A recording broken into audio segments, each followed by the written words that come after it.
अस्सलाम वालेकुम स्टूडेंट्स। ये स्टूडेंट्स नेक्स्ट है हमारे पास एक्सरसाइज 1.3 का क्वेश्चन नंबर 6। क्वेश्चन नंबर 6 की स्टेटमेंट देखते हैं क्या कह रही है। स्टूडेंट्स स्टेटमेंट है the sum of the age of the father and son is 72 years. बाप और बेटे की उम्र को जमा करें तो हमारे पास 72 ईयर्स बनते हैं। और 6 ईयर्स अगो 6 साल पहले अगर देखा जाए the father's age was 2 times the age of the son. तो बाप की जो एज थी वो बेटे की एज का डबल थी। What was son's age 6 years ago. Students हमने 6 साल पहले मालूम करना है कि 6 साल पहले बेटे की उम्र क्या थी। तो स्टूडेंट्स चलते हैं क्वेश्चन की तरफ। क्वेश्चन नंबर 6 को देखते हैं। स्टेटमेंट मुझे उम्मीद है आप लोगों को अंडरस्टैंड होगी।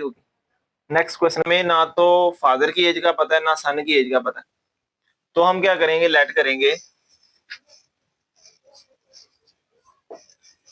करेंगे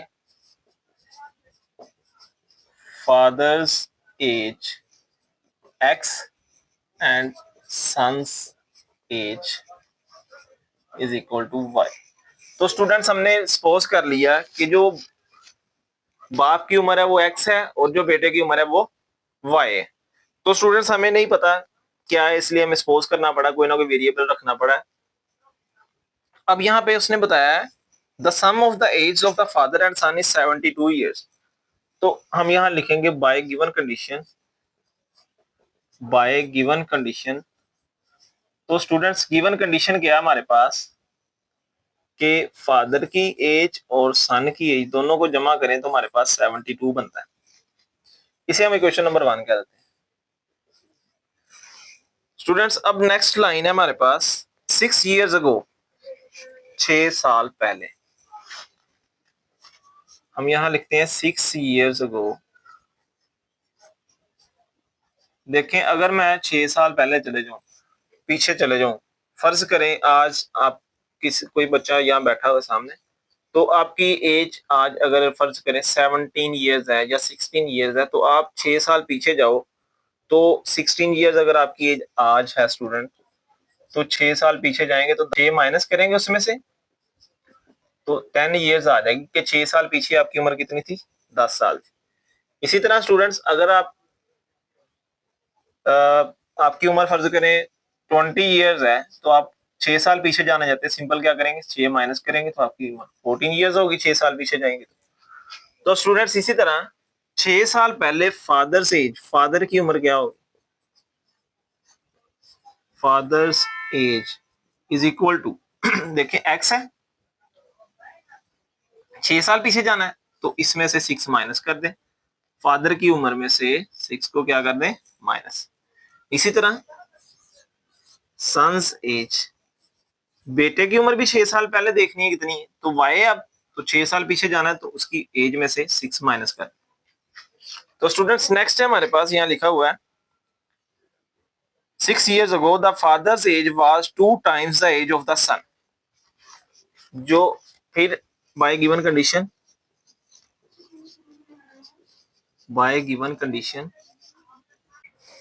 स्टूडेंट्स बाय गिवन कंडीशन, तो हमें एक कंडीशन दी गई थी कि 6 years ago 6 साल पहले जो बाप की एज थी वो बेटे की एज का डबल थी। तो स्टूडेंट्स हम यहाँ पे लिखेंगे फादर्स एज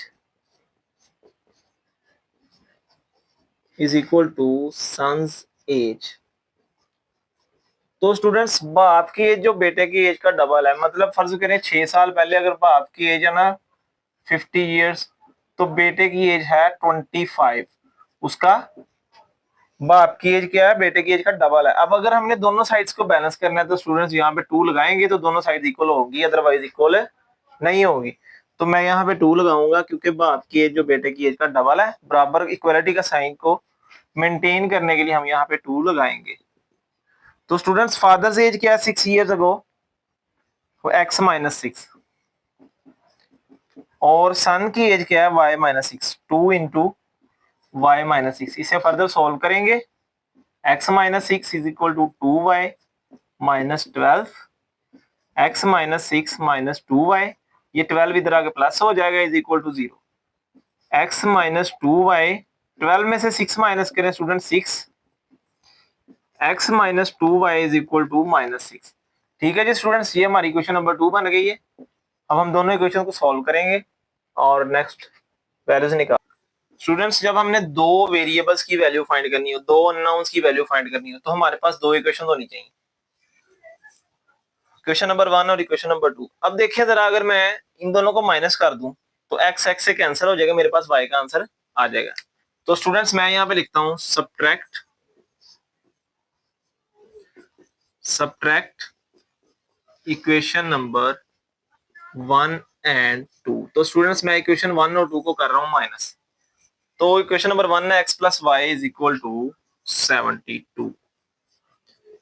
इसी तरह इक्वेशन नंबर 2 है हमारे पास x minus 2y is equal to -6। तो माइनस करना है तो साइन चेंज करेंगे स्टूडेंट्स, ये माइनस एक्स और प्लस एक्स कैंसिल, 2y और y कितना हो गया जी 3y। 72 और 6 78। तो ये 3 इधर आगे डिवाइड होगा स्टूडेंट्स, तो ये हमारे पास आ गई y is equal to 26। Students ये हमारे पास बेटे की उम्र आ गई, प्रेजेंट एज हमें चाहिए 6 ईयर्स अगो के 6 साल पहले बेटे की उम्र कितनी थी। Son's age 6 years ago। तो 6 साल पहले स्टूडेंट्स हमने यहाँ पे देखा है कि सन की जो एज है 6 साल पहले कितनी है, y-6। तो स्टूडेंट्स ये है y-6। तो y की वैल्यू हमारे पास आई है 26, मतलब कि प्रेजेंट एज जो बच्चे की है वो है 26। तो 6 साल पीछे जाना है स्टूडेंट्स, तो इसमें से 6 माइनस करेंगे तो स्टूडेंट्स ये हमारे पास 20 years उसकी एज है। प्रेजेंट एज जो बच्चे की है वो कितनी है, 20 years। स्टूडेंट्स इसके बाद हम नेक्स्ट चलते हैं क्वेश्चन नंबर 7 की तरफ। Question number 7। तो स्टूडेंट्स क्वेश्चन नंबर 7 देखते हैं, क्वेश्चन नंबर 7 में क्या पूछा जा रहा है जी। तो क्वेश्चन नंबर 7 है हमारे पास, मेरा bot A toy for rupees 1500। तो स्टूडेंट्स मेरा ने एक खिलौना खरीदा है, कितने का, 1500 का, मतलब कि खिलौने की जो कॉस्ट प्राइस है वो है 1500 rupees, and sold for rupees 1520। और उसने उसे सेल कर दिया है 1520 रुपए का। तो स्टूडेंट्स हमें what was her profit percentage, हमें उसकी प्रॉफिट परसेंटेज फाइंड करनी, प्रॉफिट परसेंटेज फाइंड करनी। तो स्टूडेंट्स प्रॉफिट फाइंड करना है तो सबसे पहले प्रॉफिट परसेंट का फॉर्मूला हमारे पास होता है profit over cost price multiply 100, मतलब कि हमें सबसे पहले प्रॉफिट फाइंड करना है। तो स्टूडेंट्स प्रॉफिट कैसे फाइंड होगा, sale price minus cost price. तो सेल प्राइस है हमारे पास 1520 और कॉस्ट प्राइस है 1500। तो ये आ जाएगी हमारे पास प्रॉफिट आ जाएगा 20 रुपीज। तो स्टूडेंट्स हमें प्रॉफिट परसेंट फाइंड करनी है, प्रॉफिट परसेंट के उसे कितने परसेंट प्रॉफिट हुआ है। तो हमारे पास प्रॉफिट इसका फॉर्मूला है profit over cost price multiply 100%। तो स्टूडेंट्स जरा ध्यान करें, प्रॉफिट हमारे पास है 20 रुपीज और कॉस्ट प्राइस है जो जितने का उसने खरीदा है वो हमारे पास है 1500। इसको मल्टीप्लाई करेंगे 100% के साथ। तो स्टूडेंट्स 20 को 100 से करेंगे तो ये 2000 आ जाएगा।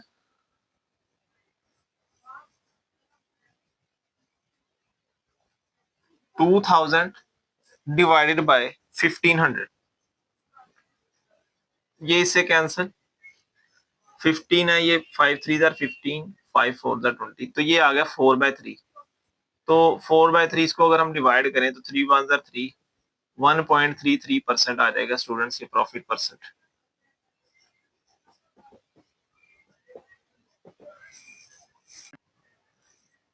क्वेश्चन नंबर 8 है स्टूडेंट्स, क्वेश्चन नंबर 8 की स्टेटमेंट रीड करते हैं। The annual income of the year is rupees 9,60,000। तो इनकम कितनी है, 9,60,000, while the exempted amount is rupees 1,30,000. How much tax would he have to pay at the rate of 0.75%? Annual income कितनी है students, question number 8 है हमारे पास।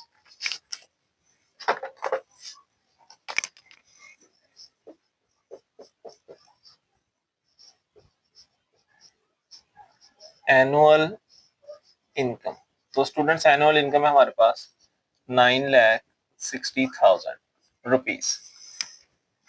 Next लिखा है while the exempted amount is rupees 1,30,000। Exempted amount का मतलब है students के ये जो अमाउंट दी गई है इतनी अमाउंट पे उसको कोई भी टैक्स अदा नहीं करना पड़ेगा। Exempted amount is equal to 1,30,000 rupees. So students, how much tax would he have to pay at the rate of 0.75%? Rate of tax. तो students tax का rate क्या है? Rate of tax ये है 0.75%। हमने टैक्स फाइंड करना, amount of tax हमने find करनी, अमाउंट ऑफ टैक्स हमने फाइंड करनी। तो स्टूडेंट्स चलिए चलते हैं, अमाउंट ऑफ टैक्स कैसे फाइंड करनी है, क्या तरीकाकार है इसे देखते हैं। स्टूडेंट्स सबसे पहले हमने एग्जेम्प्टेड अमाउंट मतलब के 1,30,000 रुपए पे उसको कोई भी टैक्स अदा नहीं करना पड़ेगा। तो हम यहाँ पे लिखते हैं टैक्सेबल इनकम। टैक्सेबल इनकम मतलब वो इनकम जिसपे उसको टैक्स अदा करना पड़ेगा। तो वो उसका क्या तरीकाकार है, एनुअल इनकम या टोटल इनकम। टोटल इनकम लिख लें या एनुअल इनकम लिख लें। Taxable income is equal to annual income minus exempted amount.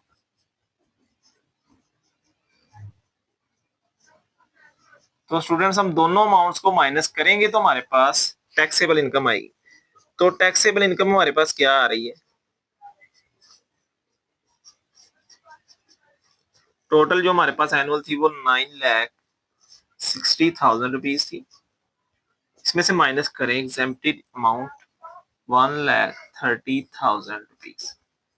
तो स्टूडेंट्स ये हमारे पास आ गया 8,30,000 रुपीज। ये है हमारे पास टैक्सेबल इनकम मतलब जितनी अमाउंट पे टैक्स अदा करना पड़ेगा। तो हमें टैक्स फाइंड करना है। तो टैक्स का सिंपल तरीका कार है taxable income income multiply rate of tax. तो स्टूडेंट्स टैक्सेबल इनकम हमारे पास है 8,30,000 रुपीज और रेट ऑफ टैक्स है हमारे पास 0.75%।